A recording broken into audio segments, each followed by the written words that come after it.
Hey y'all, welcome to this week's episode of the Throttle podcast. I'm your host, Will Earnest, here today with my co-host, Evan Sager, and my guest, Noah Altman. Hello, y'all. What up?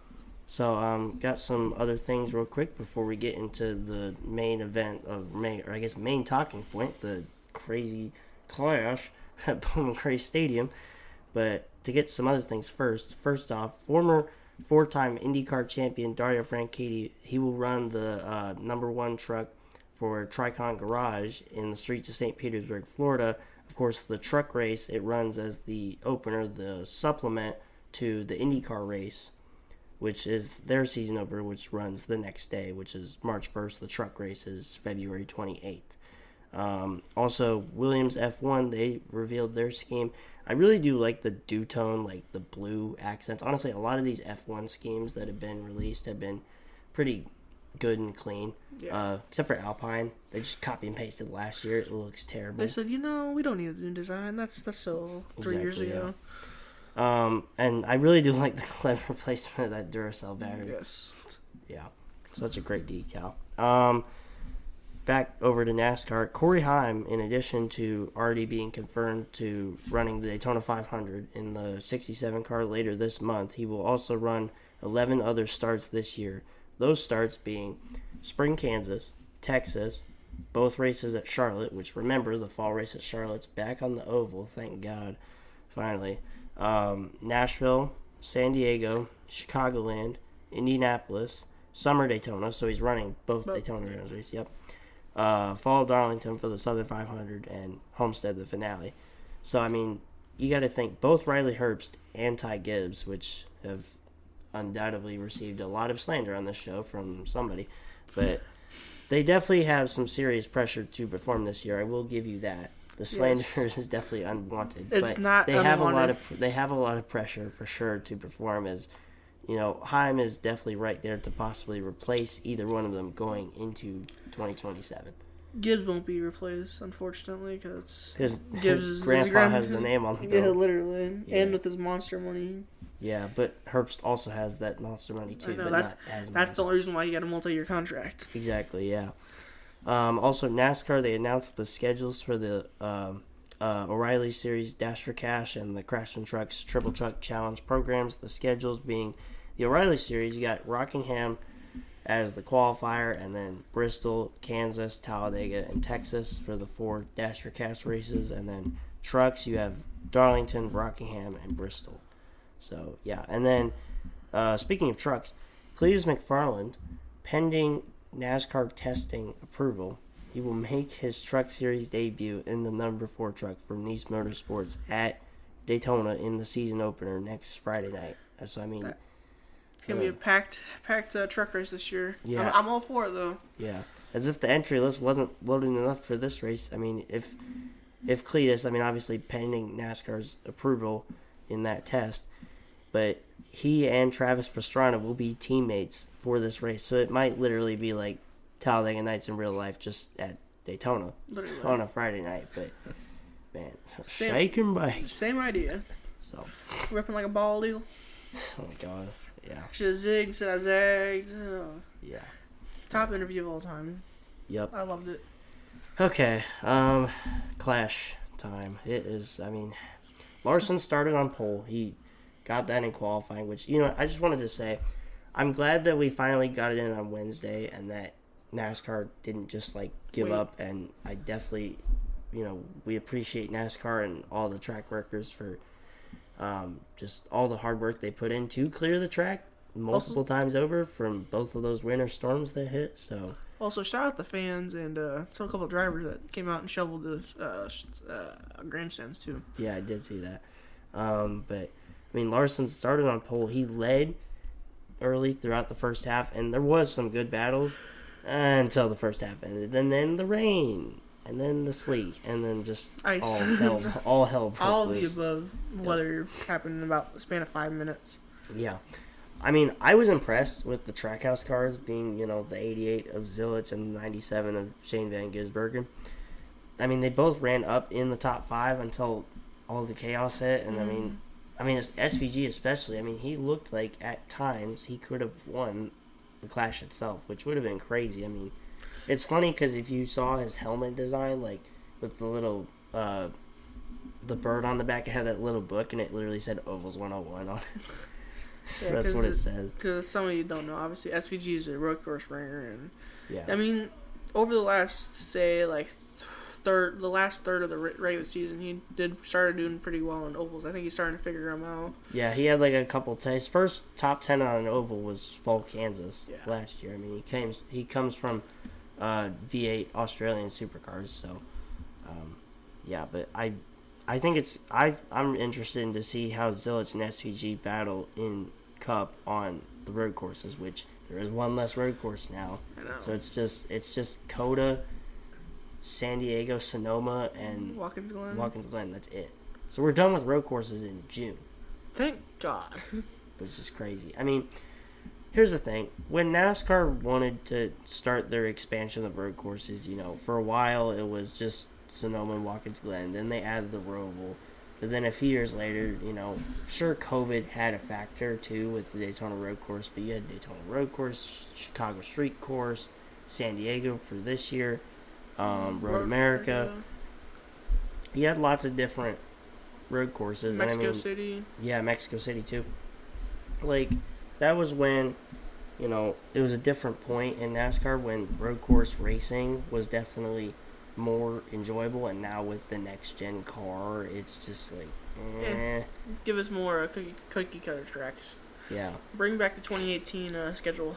Yeah. Well, I mean, the next gen cars run so much better on intermediates now. It's just like, it's kind of like the 90s where we just rejected everything else and we just wanted cookie cutters. And I mean, it didn't really go all that well in the 2010s and stuff, but I mean, yeah, so, but I'm just really interested to see how Zilich and SVG perform, especially at COTA, which not only, I mean, SVG hasn't won at COTA yet. He finished 6th, which was the only road course race last year that he didn't win because he won the other 5. And meanwhile, Zilich, he won the Xfinity, now O'Reilly's Series race. So, I don't know, but yeah, but Ryan Preece, he ended up winning the whole thing. When it was all said and done, he won the 2026 Cookout Clash. I mean, I think the stat that really tells this whole story of this race, not the 17 cautions and the 11 lead changes, but I think what tells this race's story is the average speed.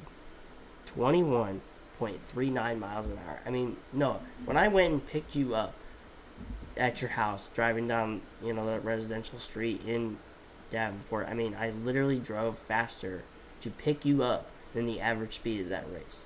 Yeah, even school zones are faster than the average speed of that race, which is insane. Yeah.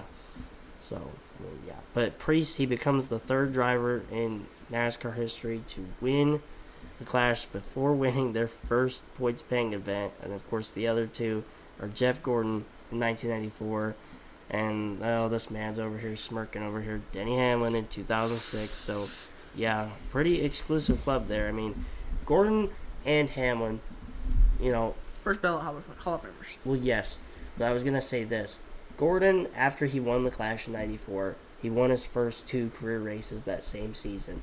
And both of them were crown jewels. The Coke 600 and then the first Brickyard 400. Hamlin also won 2 races, and they were also 2 of the same type, but instead of Gordon with 2 crown jewels, Hamlin won 2 races at Pocono because he swept Pocono. His favorite track. Yeah, where he's the all-time wins leader. So, I mean, Preece has always been known as a short track guy. He came from the modifieds, so, and I mean, the Clash. He also likes to fly. Yeah, well, that's we'll talk Daytona later. Hear me out. Sponsorship idea for any Ryan Preece fans out there: put it on the splash shield underneath, and then put the decal underneath the car, so when he's upside down, it's just there we go. Hey, more sponsorship.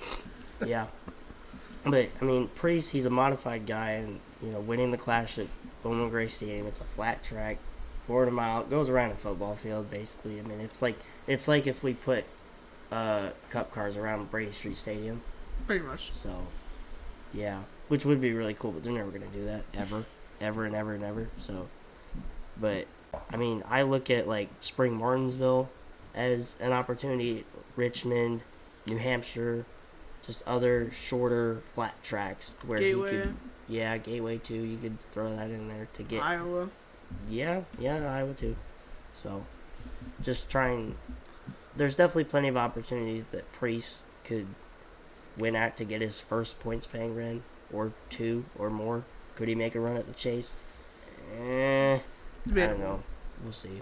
I mean, even like Phoenix with the option tires last year, he was running pretty good too. So he definitely turned a lot of heads for sure in that 60 car, in that third RFK car. So we'll see what he does. And then, but we can't talk about this race without talking about the other crazy thing that happened. And again, good job to NASCAR for getting in this race. And, it's a Wednesday, fans still showed out, I almost said it went off without a hitch. That's not true with all the sleet and stuff. But, you could chalk that up to chaos. Bowman Gray Stadium, it's the madhouse. It's literally a quarter-mile track. I mean, you kind of get what you paid for, whether it's dry or cold or snowing or raining or sleeting or whatever.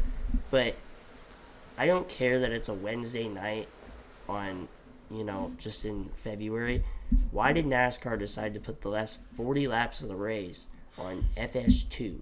Not even FS1, FS2. They took it off a main broadcast box and put it on FS2. I don't care about the Masked Singer. Like, there's just no. Like, if NASCAR wants to be relevant, they can't, I don't know. And if you sit through the whole duration of that race just to miss the end of it like that. Exactly. Like, I don't have cable, so, I couldn't even watch the end of the race if I was at home, which I was at work Wednesday night, but still, I mean, I put up through, imagine fans, they put up through 3 days of postponement with record snowfall in the Carolinas and in the Piedmont region. And, they watch that race. They sit through all the chaos. They sit through the weather delay with that sleet around that halfway point, and then just, boom, they kick it to FS2. So, Yeah, which is crazy. Very ugly situation there. But I will say, I still think that the Clash should return to Bowman Gray for at least another year, which would be its third year, and knowing NASCAR, with any new experiments that they try, it usually lasts 3 years. Except for Mexico City. That was a one-time deal. Mexico City was a one-time deal, and San Diego will probably be a one-time deal as well, being on an active naval base, just like how IndyCar with Washington, D.C., if that even happens, that'll be expected to be a one-time deal. But, Bristol Dirt was 3 years. The Clash at the L.A. Memorial Coliseum before they moved to Bowman Gray, that was 3 years. Road America, 3 years. Road America was actually 2. Oh, yeah, I forgot it was done. Should have been 3. Actually, Road America should still be on the schedule, but I love the Road America. Road America was great. They should have never in the woods of northern Wisconsin. What I wish they'd do was, assuming San Diego doesn't come back, what I wish they'd do is they kick Gateway back to June, and then they put Road America where it is, and then they added Montreal in there too, or just honestly just add either Road America or Montreal onto the schedule. I feel like 5 road courses is the right amount. Yeah, perfect. Because you can make it work with 4 road courses. The problem is if you look at the schedule, it's Coda in March, Watkins Glen in May, right, the week before the All-Star, and then San Diego and Sonoma are back-to-back in June, and then we're done. We're done with road courses in June. We're done with road courses, not even halfway through the year. So, I don't know. I also think there should be one in the playoffs. Yeah. You mean the Chase. What? Yeah, The end of the season, so. I feel like it should be in the first round, though, instead of round of 12. I think Again, there's no more playoffs. It's the Chase. Oh, sorry, it's gonna take me some time to get used to call it the Chase. I'm sorry. Hello? Are you still awake? Sorry, Hello? my bad, my fault. You're not used to recording at 11 p.m. at night, aren't you? Correct. So, I really do think that the Clash should return to Bowman Gray for at least another year because, sure, LA was fine, but the difference between LA and Bowman Gray is like an hour from all the shops and stuff, whereas LA is across the country, and driving across the country for an exhibition race wasn't really a long-term good solution. So, and we grew up with the Clash at Daytona, at least towards the end of it, and people are trying to be like, oh, we should go back to Daytona, but they're not going to bring it back to Daytona. And even if they're like crazy enough to bring it back to Daytona, if you're going to bring it back to Daytona, okay, then let's bring back all these practice sessions and let's bring back preseason thunder at Daytona. Like, if you're going to commit to bringing back speed weeks instead of, what it is now, it's speed days at this point, then I don't know. But the Clash at Daytona ended very ugly. First with 2020, then with the road course in 21. It was ugly. But, yeah. So, Daytona preview on Monday. We'll talk speed weeks or speed days. I don't know. It depends on who you ask. Qualifying Wednesday night. The duels on Thursday with all the open cars. Unfortunately, I'll be at work, so I can't watch that. Yeah, whatever. And then trucks on Friday, and O'Reilly's race on Saturday, and the ARCA race. Don't forget. So I guess if you think about it, Cleetus is running, assuming he's running trucks Friday night, and then the ARCA race on Saturday at like noon. So yeah, and then of course the big race on Sunday. I will be over here watching. Yeah. So, the 68th Daytona 500 on Sunday, February 15th. Not this Sunday. This Sunday is the Super Bowl. But whatever. Go Seahawks. Fuck the Patriots. All right. Just. Sorry, don't mind me. I'm as a Falcons fan. Don't mind me. I hate the Patriots. I don't care.